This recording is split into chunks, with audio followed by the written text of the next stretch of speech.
Gladys Adam was born to be a horsewoman. A native of Nova Scotia, Gladys loved horses as a child, and it was inevitable that her life would revolve around the pursuit of equestrian excellence.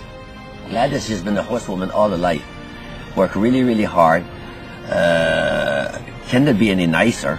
Patient. I mean, she always came up with new horses, new riders every year, organized one of the biggest horse shows that we never had in Quebec. Gladys established her roots in Saint-Lazare, Quebec, and she dug them deep, establishing Pépinière Stables, an operation that would influence all of Eastern Canada for over 3 decades. She was, to me, a pioneer, basically, of the new style, because before Gladys, we were really behind schedule.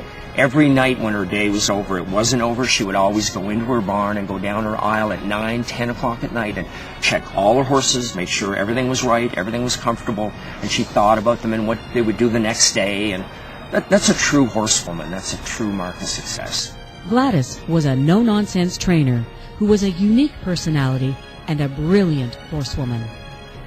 Just as you thought your horse was standing there, perfect on the cross ties and ready to be shown to Gladys, before the horse even took a step forward, she would point out something to the confirmation of the horse that she didn't like. So it was always a humbling experience. By the time she left your barn, you were fairly depressed about your horse.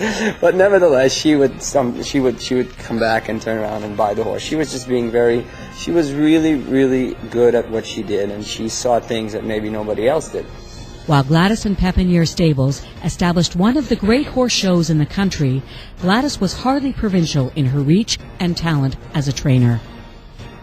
All over North America, the riders that she worked with, Cheryl Langto, top professional John Kersley, Brian Walker, Maclay Finals winner, Claudia Millette, Alwyn Gillette, Maya Fratty, a number of riders she's worked with. Well, she could go anywhere. To the best show in Toronto, Ontario, from Ottawa to Toronto to anywhere in the United States. And she was well recognized and very well respected, and was always brought horses that were very competitive.